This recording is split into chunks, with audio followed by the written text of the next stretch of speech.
Welcome back to the show. I'm Carl Cannon, Washington Bureau Chief of Real Clear Politics, talking now with Charles Lipson, who's a frequent contributor for us, a columnist, a retired college professor, and just a generally smart and savvy guy. Charles, are you savvy enough to figure out what's the story with these drones that you wrote about? You know, I'm reminded uh, of uh, of Sergeant Schultz in the old Hogan's Heroes, who said, "I know nothing."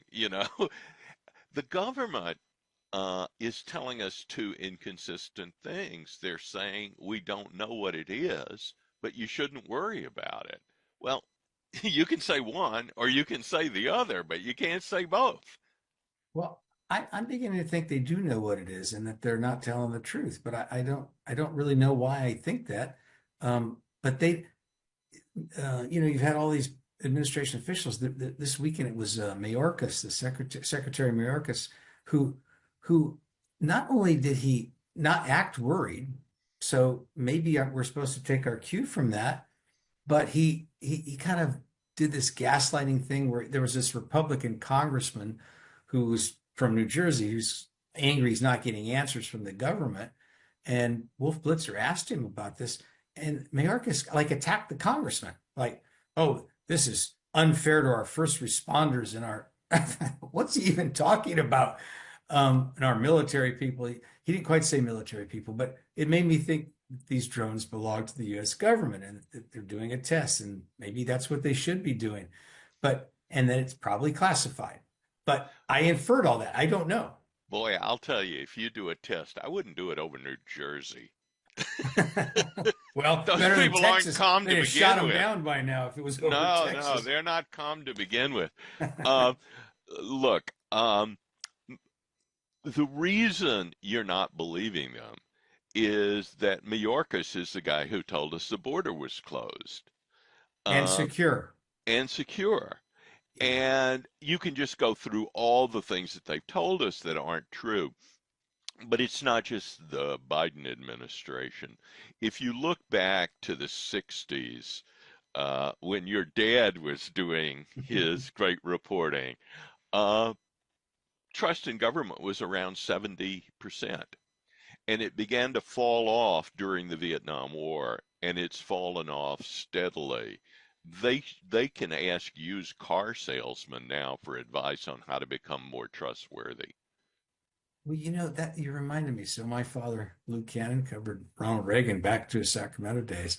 And Reagan had that great line. It wasn't original to him. He didn't say it was, but he said, the most frightening words in the English language are, I'm from the government. I'm here to help you. That's But in exactly this right. but in this case,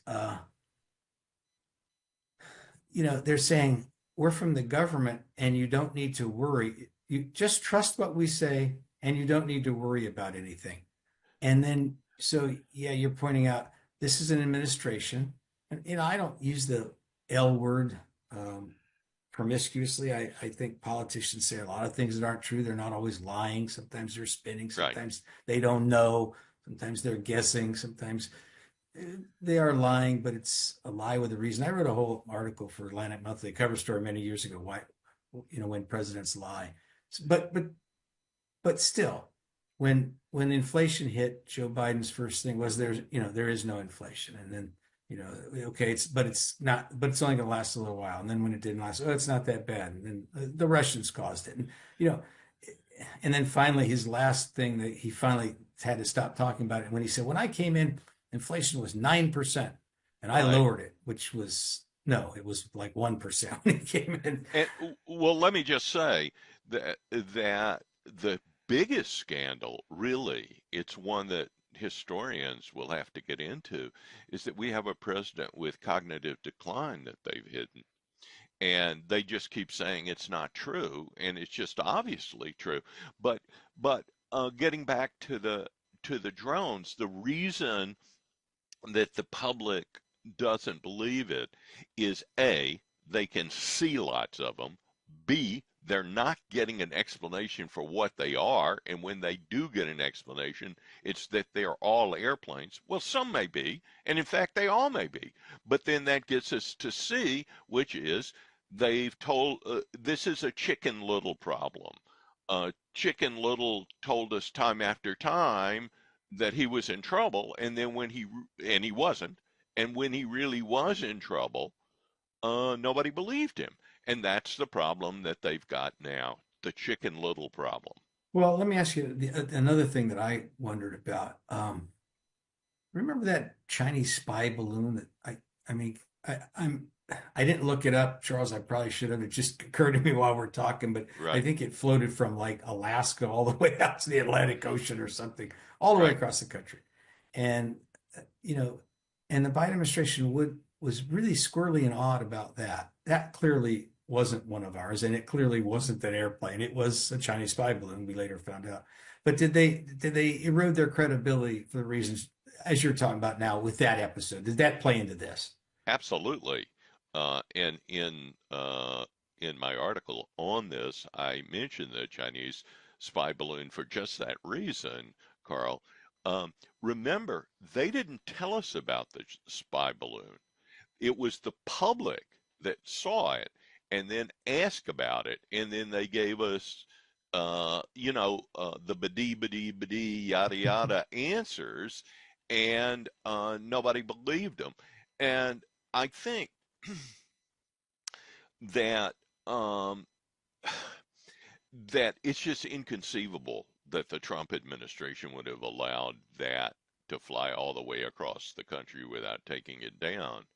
And we still don't have an explanation. There may have been good reasons why the Biden administration didn't take it down, but nobody would take them on faith. Well, and again, they gave sort of conflicting Right. rationales. You're listening to Charles Lipson, retired professor and a frequent columnist, Real Clear Politics. I'm Carl Cannon, RCP bureau chief. But Charles, you and I remember the Vietnam era. I was a teenager, you were slightly older, but you and I came of age politically in that time, and the public stopped believing necessarily what presidents were telling with good reason.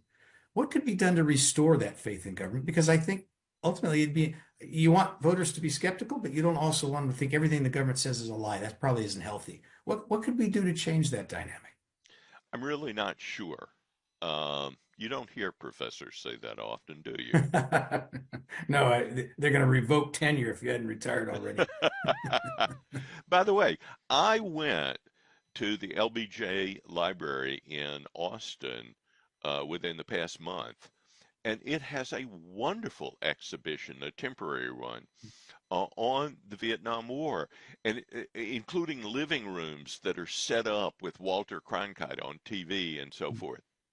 And that brings me to one of the problems that any government will have in restoring confidence, and that is there is no Walter Cronkite. There's no trusted um, there's no trusted broadcast. Everything is fragmented. In fact, what Real Clear Politics does is quite unusual. You publish editorials and viewpoints and so forth from all different sides, and I think you have a readership that probably comes from all different sides.